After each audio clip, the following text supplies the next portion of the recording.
Estamos aqui com o Marcos Ribeiro, sócio-diretor da Habitasec, com mais de 15 anos de experiência aí no segmento. E eu tenho a honra de receber você aqui. Obrigado. Um dos nossos parceiros. Queria que você contasse um pouquinho da sua trajetória até aqui, nesses 15 anos aí de mercado. Obrigado. Na verdade, assim, eu participei de muita coisa nesse mercado, né? Aos poucos o tempo foi se acumulando. Eu comecei trabalhando na Cibrasec, que foi a primeira securitizadora brasileira. Trabalhei durante muitos anos com eles. Lá a gente participou, acho que, de um momento que foi uma virada importante do mercado, que foi o crescimento após a instituição da alienação fiduciária, né? Uma mudança de marco regulatório que permitiu esse segmento começar a crescer. A gente pegou quando eu estava lá, pegamos uma fase muito positiva do mercado imobiliário, que foram os anos ali entre 2007 e 2014, né? Que foi um momento em que os investimentos também começaram a se multiplicar, começaram a se ampliar significativamente, né? Era uma época em que o pessoal lançava os empreendimentos, vendia tudo, e acompanhando essa pujança do mercado veio a necessidade de alternativas de captação. Então foi um momento de muito aprendizado do mercado sobre novas estruturas de funding. Foi um momento que o mercado estava muito aberto, procurando muitas novas alternativas. Então foi uma experiência onde eu consegui ganhar bastante, falar com muita gente, falar com muitos empreendedores e também aproveitar esse crescimento do mercado, né? Testar novas operações. Em 2014 eu me juntei à Habitasec, eu me tornei sócio da Habitasec, e de lá para cá a gente vem construindo uma história muito bacana. A gente já emitiu mais ou menos umas 180 operações, tá? Principalmente no mercado imobiliário. A gente também faz muita coisa no agro, mas o nosso forte, o nosso carro-chefe tem sido sempre a parte do imobiliário. Já fizemos essas 180 operações, mais de 8 bilhões e meio de reais captado e para todo tipo de empreendedor. Acho que essa é a parte que é mais bacana no nosso mercado, que a gente consegue trabalhar com, apesar da gente sempre estar trabalhando com com um tipo de produto, você atende um leque muito grande de empreendedores. Então a gente já trabalhou com incorporador, loteador, empresa de shopping, empresa patrimonial, hotel, faculdade, assim, tudo que tem algum viés imobiliário a gente consegue trabalhar. Então foi um pouco disso. Qual o produto aí, a estruturação que está mais na moda aí hoje em dia com relação ao setor imobiliário? Você falou diversos aí, mas hoje em dia. E aproveitando, ver se consegue fazer um gancho com a questão da negociação dos FIIs em Bolsa de Valores. Tá bom. Olha, assim, eu acho que a palavra que você usou, moda, é uma palavra muito legal para definir o nosso mercado, porque realmente a gente oscila muito o tipo de produto de acordo com a necessidade, com o momento do mercado. Hoje a gente está num mercado que ele está crescendo, ele está se desenvolvendo, estão sendo feitos novos investimentos. Então hoje acho que o tipo de produto que mais tem acontecido são justamente produtos para novos investimentos. Então são operações de securitização que visam financiar o desenvolvimento de um empreendimento imobiliário novo, seja comercial, seja residencial, financiar o desenvolvimento de um novo galpão. A gente está nesse momento agora de desenvolvimento. Alguns anos atrás, a gente estava num momento, quando a gente passou pela crise, um pouco mais complexo. Era um momento em que muitos dos empreendedores estavam se reestruturando, reorganizando seus balanços. Então, eram operações um pouco mais conservadoras, geralmente com muito reperfilamento de dívida, operações assim com muitos ativos prontos. Hoje são operações elas são um pouco mais arriscadas, porque é para esse novo investimento, né, que sempre acaba trazendo um pouco mais de risco, são mais arrojadas, mas é isso, são operações, fundamentalmente operações para crescimento, e em todos os segmentos, seja no galpão, seja no shopping, seja na parte de incorporação. Acho que talvez shopping seja o que está um pouquinho mais atrasado, dado que ainda é um setor muito afetado aí e pela crise, pela pandemia. Então, talvez esse segmento, mas com certeza um segmento que deve voltar rapidamente para os novos investimentos. Tá? E assim, a relação com o mercado de FII, especificamente o mercado de securitização, ela é enorme, né? O próprio pessoal da Okibar sempre produz aquele anuário deles e assim, nos últimos anos é visível que o principal investidor deste mercado são os fundos imobiliários. E sendo eles os principais investidores, a verdade é que o mercado de securitização acaba acompanhando muito a demanda desses investidores. Então, assim, o mercado captou muito, o que fez com que aquecesse significativamente também o mercado de securitização. A gente provavelmente deve ter um ano em que devemos bater os novos recordes tanto de número de emissões quanto de volume e muito em função da disponibilidade de recursos que vêm dos fundos imobiliários, que estão captando muito. Essa é a nossa relação. Então, quando a indústria de fundos imobiliários cresce, a verdade é que a indústria de securitização acaba crescendo junto. Bacana. Fala um pouquinho sobre securitização, essa palavra, o que significa na prática? O que você faz exatamente? Olha, essa securitização é sempre difícil de explicar, né? Todo mundo trabalha com securitização. O primeiro desafio da sua carreira é explicar para os seus parentes o que você faz no final das contas. Exatamente. Ninguém entende o que você faz. Mas assim, a securitização, ela vem assim do termo, né, de criar uma security, né? É um aportuguesamento aí da palavra. E a ideia é um pouco essa, né? Você cria um título, você cria um veículo de investimento, tá? Ele é um veículo que ele não tem uma forma própria, né? Ele sempre adquire a forma de um outro ativo. Então, ele, na verdade, é uma operação em cima de algum ativo imobiliário, seja um crédito de longo prazo, ou do agronegócio, ou, enfim, qualquer outro tipo de crédito. Securitização é uma palavra que atende várias coisas, né? Enfim, mas como eu especificamente vejo a securitização dentro da Habitasec, eu vejo como um produto, mas principalmente como uma operação estruturada. Tá? A securitização, no final das contas, é uma operação estruturada, onde você está tentando combinar 3 coisas. Tá? Você está tentando combinar o que um determinado cliente tem. Tá? Então, às vezes, ele tem um crédito, ele tem um crédito a longo prazo porque ele é um dono do galpão que aluga para um e-commerce, né? A operação, acho que todo mundo está olhando agora. Ou então ele é o dono do shopping que aluga para diversos lojistas, ou ele é um desenvolvedor imobiliário que vai incorporar e vender aquelas unidades para diversos players.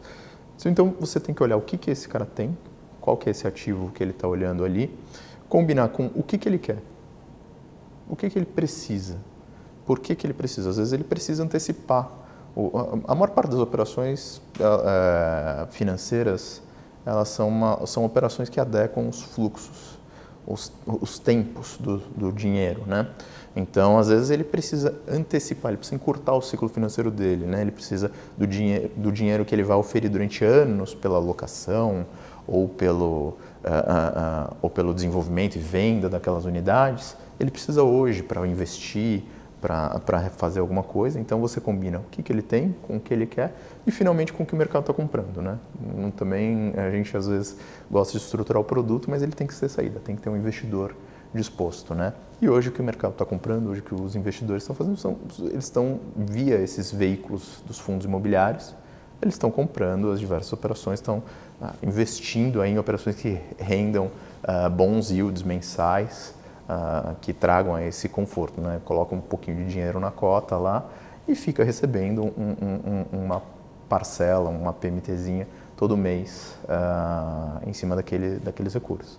Então, a securitização para mim é isso, é uma operação estruturada, onde a gente combina o que o cliente quer, com o que ele tem e finalmente o que o mercado sempre em linha com o que o mercado está comprando. Bacana. Questão tributária. quais os benefícios tributários, se é que há, né, nessa questão do CRI, e quando coloca-se o CRI dentro do fundo imobiliário, existe algum benefício tributário, tanto para a ponta do cotista, quanto para a ponta que está estruturando essa operação? Tá. Acho que a gente tem dois olhares, né? Quando a gente está falando de securitização, né, e a securitizadora, ela tem dois clientes, né?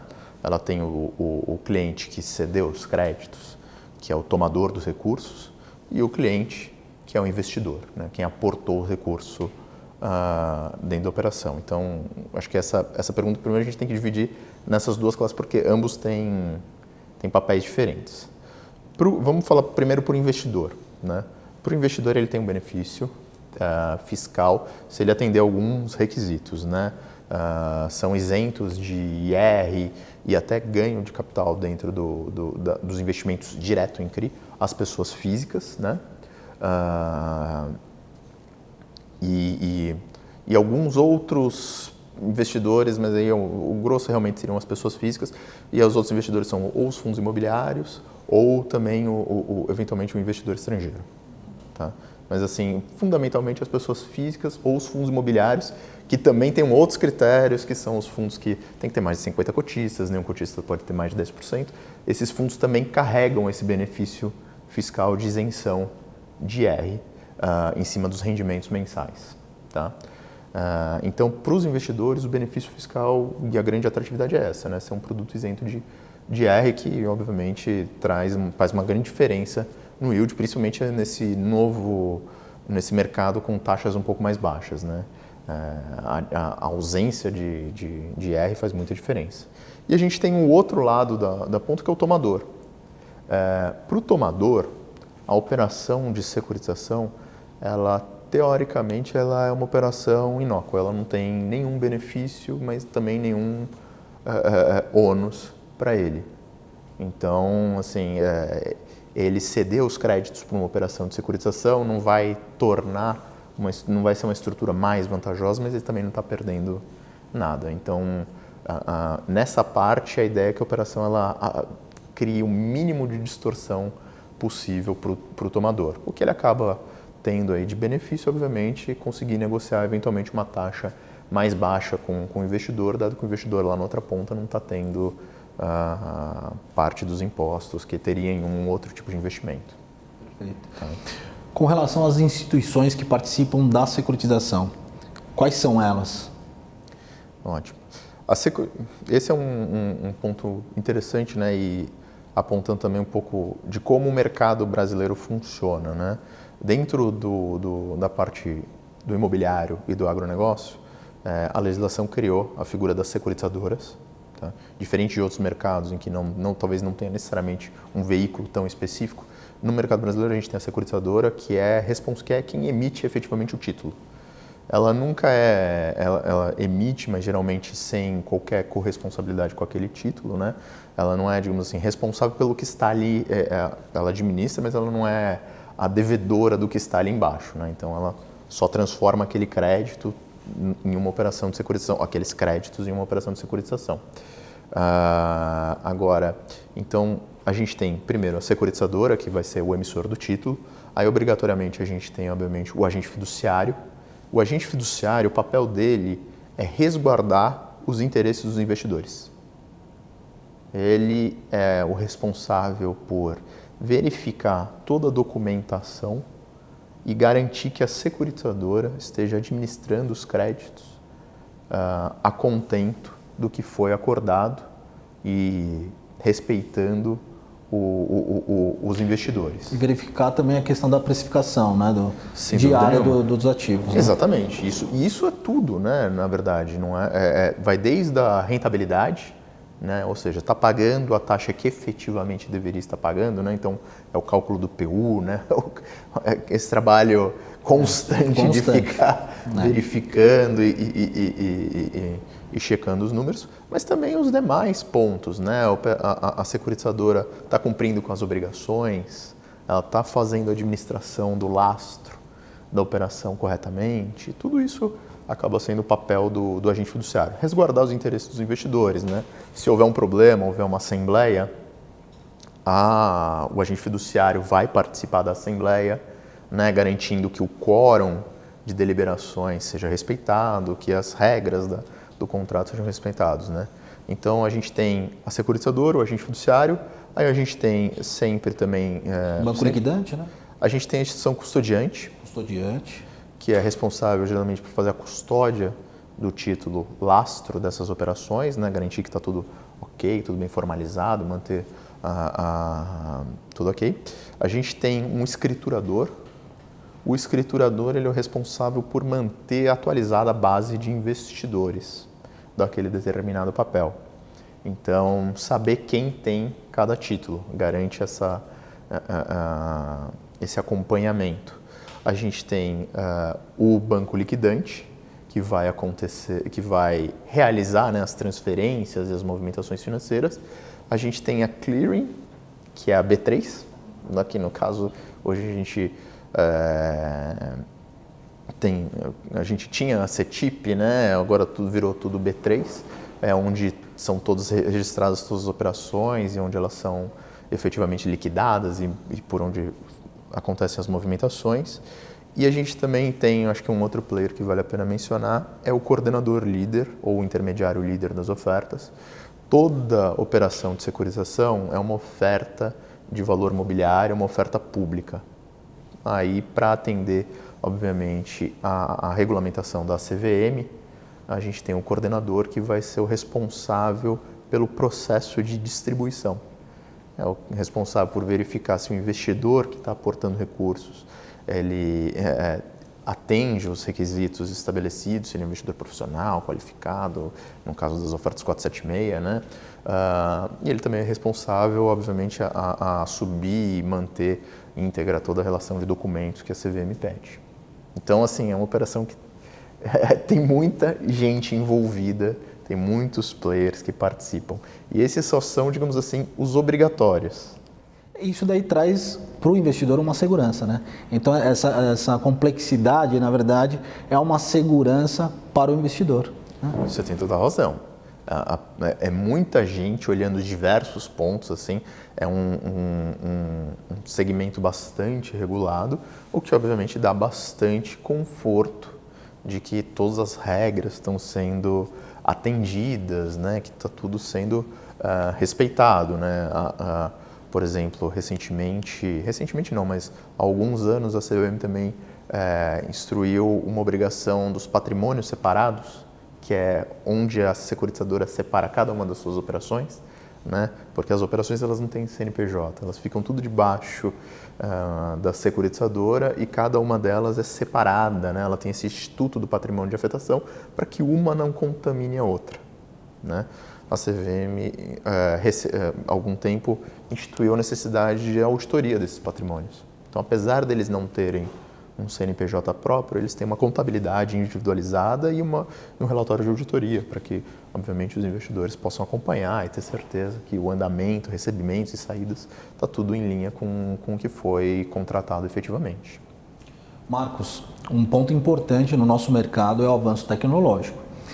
O que melhorou na parte da securitizadora com o avanço tecnológico, nos processos e no dia a dia? Olha, eu acho que assim,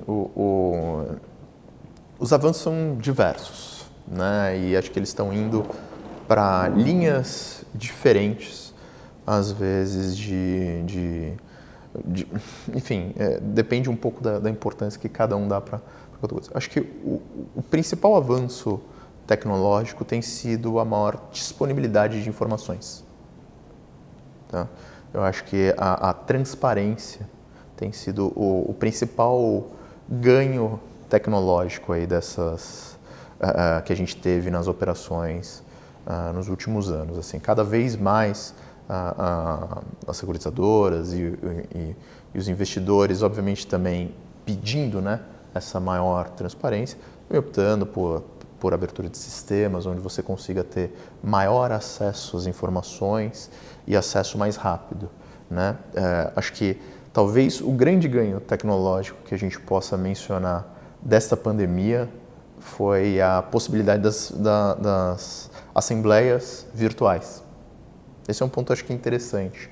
né, do lado da tecnologia, né? O pessoal brinca, né, que nada impulsionou tanto a tecnologia quanto a pandemia, né? Nenhum diretor de tecnologia, nenhum conseguiu botar as empresas tão para frente quanto a pandemia. E o isolamento social, essa necessidade de continuar acompanhando as operações, mas sem a possibilidade de estar próximos, reunidos, juntos, fez com que a CVM permitisse o avanço das assembleias virtuais e hoje acho que é uma das coisas que tem dado um ganho de produtividade no acompanhamento para todo mundo que está envolvido nesse setor, né?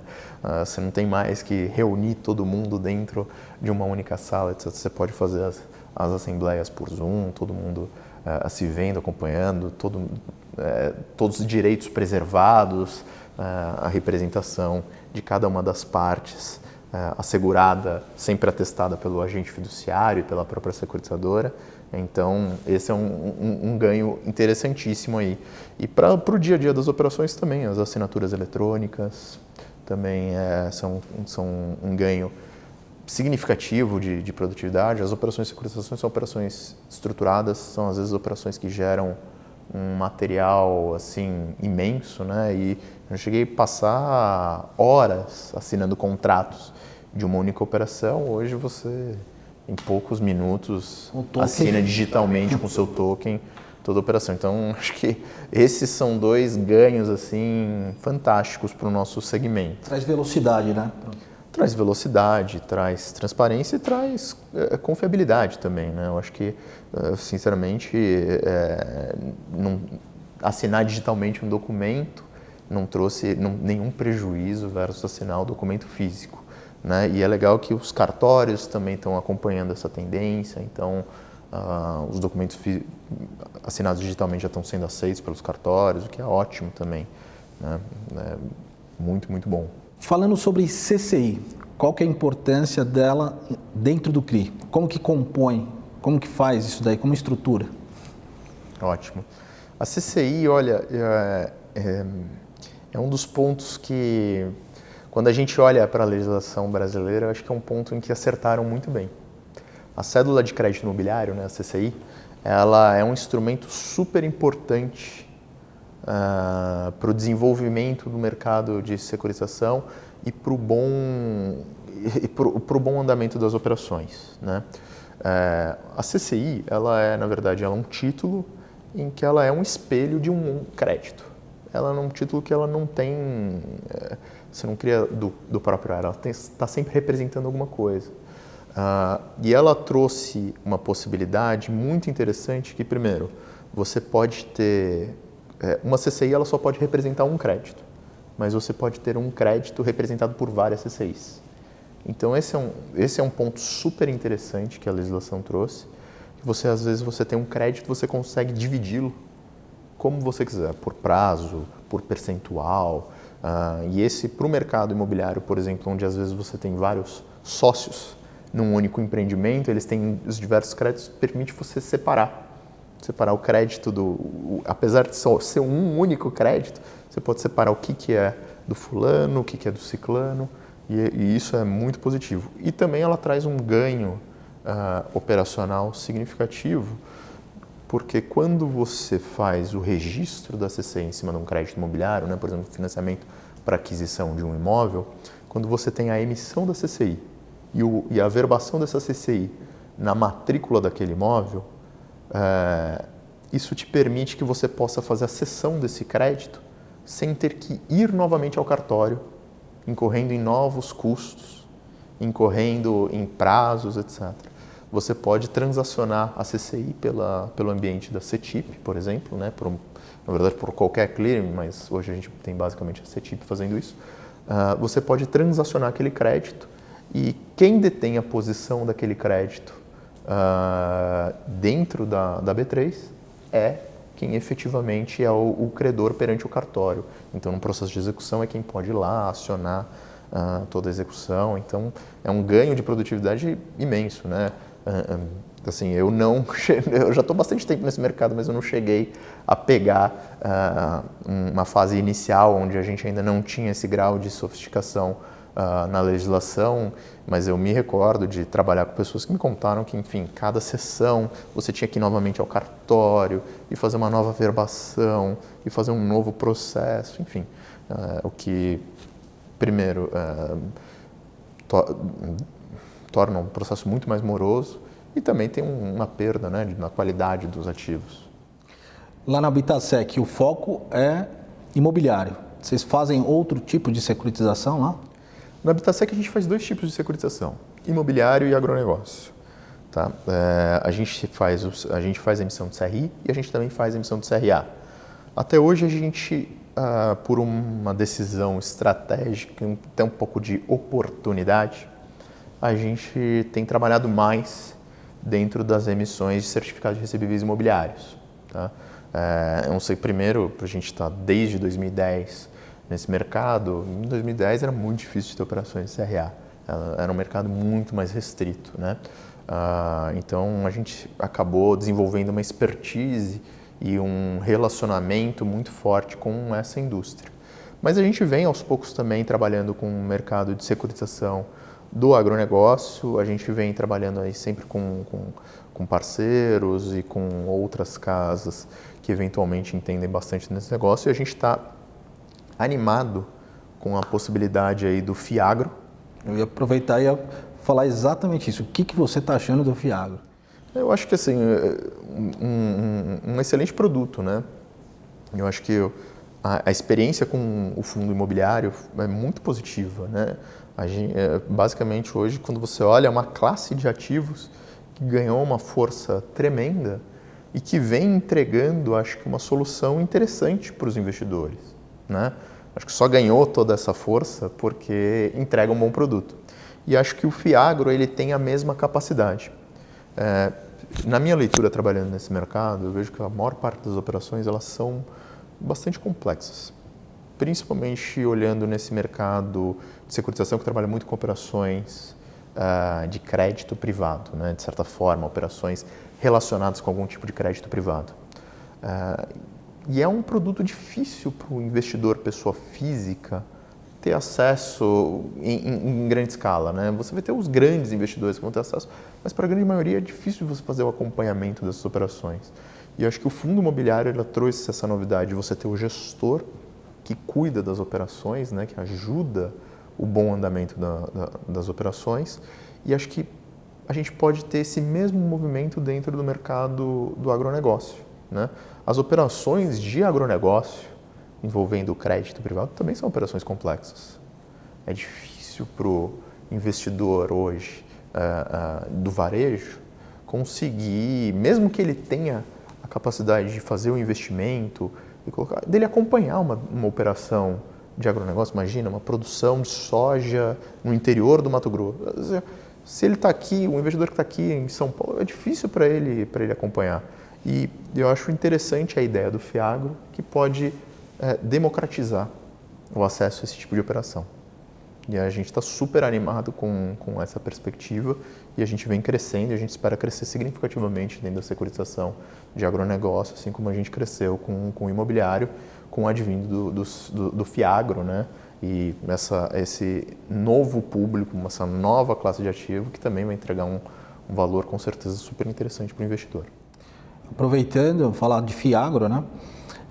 Dentro do fundo imobiliário ou fundo agrário, né, nesse caso, você tem o gestor do fundo que vai olhar o ativo, você vai ter auditores que vão olhar o ativo, então a segurança ainda fortalece ainda mais, né, nesse caso, né? Você tem pessoas que vão laudar o terreno, a área, né, o imóvel. Isso daí traz segurança também para o investidor, né, para o cotista, né? Com certeza, traz muita segurança o fato de você ter uma pessoa dedicada para olhar e acompanhar essas operações. Porque, assim, no geral, essas operações elas acabam sendo operações relativamente longas. Elas são operações que elas não são triviais como outros investimentos de renda fixa, né? Como, por exemplo, investir num título do Tesouro. Investir no título do Tesouro é fácil, né? Porque, no final, a sua posição é simplesmente o risco do Tesouro Nacional e acabou. Essas operações, às vezes, elas têm uma série de dinâmicas. Como eu falei, se fosse uma operação para você financiar um agricultor, ou se fosse uma operação para você financiar o desenvolvimento de um novo projeto imobiliário, tem uma série de coisas que precisam acontecer, tem uma série de acompanhamentos, é o dia a dia de empresas, basicamente, que você tem que estar acompanhando, né? E você ter a figura de um gestor olhando para isso e sabendo que, olha, se alguma coisa sair um pouquinho do eixo, ele poder estar lá disponível para tomar medidas de forma tempestiva é super importante. A maior parte das pessoas, dos investidores, assim, eles não têm tempo para ficar acompanhando com qualidade no grau de detalhe que às vezes essas operações merecem, né? Tem muitas operações que você vai fazer um investimento, provavelmente não vai acontecer. A maioria delas não vai acontecer nada, mas se você tiver uma operação em que, por exemplo, existe um descumprimento, às vezes não é nem um problema efetivamente, né? Mas às vezes é uma situação pontual em que tem um descumprimento. Poxa, você tem que participar de assembleia, você tem que avaliar se vale a pena executar as garantias daquela operação ou não. Tem uma série, às vezes tem que fazer uma renegociação com aquele determinado cliente. Então, assim, você ter a figura do gestor, você ter todo esse arcabouço te protegendo é fantástico. Como eu disse, eu acho que o nosso mercado é um mercado difícil de ir para o investidor. Então, acho que você ter esses veículos democratiza significativamente o acesso. Você tem vários níveis de segurança em instituições que garantem aquela operação, no final das contas, né? Você tem o gestor, você tem a consultoria, às vezes, né, que vai participar daquele fundo de investimento, e você tem também o administrador, além do custodiante. São instituições que vão garantir que aquele investimento está sendo bem feito, para justamente o cotista não ter que ficar indo na obra ou indo no terreno avaliar. Então, esse trabalho já foi pré-feito, pré-realizado para garantir essa segurança, né? Lá na Habitasec, qual o diferencial de vocês, Marcos? Olha, eu acho que o nosso diferencial é principalmente como a gente enxerga essas operações. Tá? Como eu falei, eu não enxergo o nosso produto como um produto de prateleira. Eu enxergo toda operação de securitização como uma operação estruturada. E é o que a gente vê efetivamente na prática. Porque às vezes você até faz operações com a mesma casa, né, com o mesmo tomador ou o mesmo investidor, mas cada situação é uma. E eu acho que o nosso diferencial é tratar cada operação como uma operação única, como uma operação que tem aquelas suas características. Então a gente acaba dando muita atenção no processo de estruturação. E aí a gente gosta de ter uma filosofia de trabalho, de entender todas as etapas, né? Uma das coisas que eu sempre converso quando a gente está estruturando uma operação e passo a importância para o meu time, é saber entender bem, dentro dos contratos, o que tem que ser feito, né? A securitizadora, apesar da gente ter esse papel de administração da operação, nós não somos o gestor de crédito, né? Nós não somos o gestor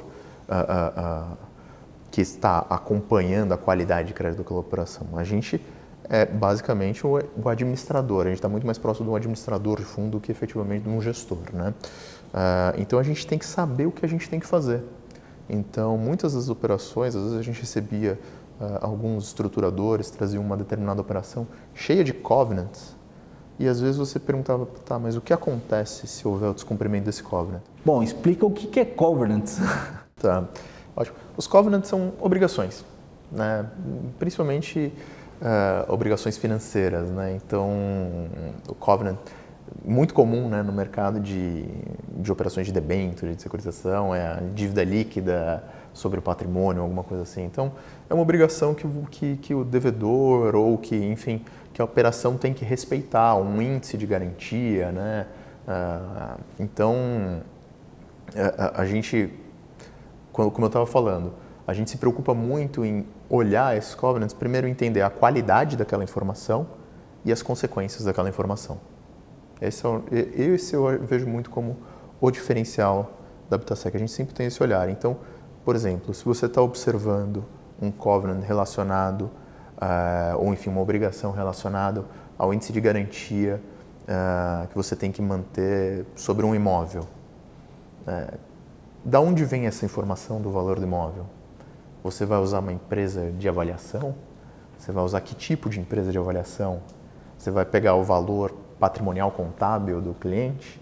Isso tudo precisa estar muito claro para que não haja problemas depois para o investidor, né? Isso precisa estar claro e precisa estar bem documentado. E se houver um descumprimento, o que acontece? Vai levar para o vencimento antecipado a operação? Não vai? Vai ser uma chamada de novas garantias? Então a gente se preocupa muito com este fluxo para garantir o bom andamento da operação. Óbvio, isso não impede necessariamente que num cenário de problema, de default do crédito, que assim, não impede que as operações possam chegar nesse ponto, mas garante que você vai ter um acompanhamento e você vai saber o que fazer a qualquer momento da operação. A gente não quer em nenhum cenário ter uma operação em que aconteça alguma coisa e a gente fala, poxa, e agora? O que a gente faz com essa operação? Então, esse é o ponto, esse cuidado na estruturação de entender que cada produto é único, ele vai ter características específicas que vão trazer situações específicas que a gente tem que olhar com bastante cuidado. Da onde que vem a informação, como ela deve ser processada e qual que é o resultado dessa informação. Não posso terminar sem falar sobre a questão do Fiagro com relação ao investimento estrangeiro. Tem muita demanda no capital estrangeiro, tanto para o setor imobiliário quanto para o agrário? Olha, é uma boa pergunta. Eu acho que a gente tem momentos, né? A gente tem momentos em que esse capital estrangeiro está mais disposto ou menos disposto a vir aqui, né? Enfim, tem momentos em que efetivamente a gente tem uma situação em que a gente está barato ou está caro, né? Mas acho que diferente de outros produtos, principalmente bolsa, né? Onde a gente vê muito acompanha-se muito esses índices de fluxo de investidores estrangeiros. Esses produtos, eles são produtos que geralmente têm uma maturidade, né? Um prazo um pouco mais longo e bem menos liquidez no geral. Então, acho que nesse sentido vai ser interessante o desenvolvimento do mercado de FII, do mercado do Fiagro, para dar mais liquidez, né? E também para abraçar um pouco esse capital. Na verdade, o que eu entendo que a gente tem que fazer é estar pronto, né? Como a gente não controla a atratividade necessariamente, principalmente num cenário global, acho que a gente tem que estar pronto para atender esses investidores. Então, acho que isso exige ter produtos que são mais adequados, como, por exemplo, o Fiagro, o FII, como um veículo de investimento nesse produto final, que é a securitização, né, como uma forma de trazer esse capital, com mais liquidez, com esse acompanhamento, etc. Assim como a gente também ter, dentro da indústria, essa preocupação em continuar desenvolvendo plataformas mais transparentes, democratizando o acesso às informações, para que quando esse dinheiro esteja disponível e pronto para entrar, louco para financiar a nossa operação, a gente seja capaz de canalizá-lo, né? No final, fazer com que esse dinheiro saia do investidor estrangeiro e chegue lá na ponta tomadora, seja o produtor rural, seja o desenvolvedor imobiliário, enfim, seja outros produtos que venham a ser criados no mesmo formato. Bacana. Bom, queria agradecer a sua presença mais uma vez e sempre está convidado para vir bater um papo com a gente. Espero que seja o primeiro de muitos. E boa sorte, né, para nós, e eu agradeço muito a sua presença aqui conosco. Obrigado, Leandro. Eu que agradeço a oportunidade. Valeu, obrigado.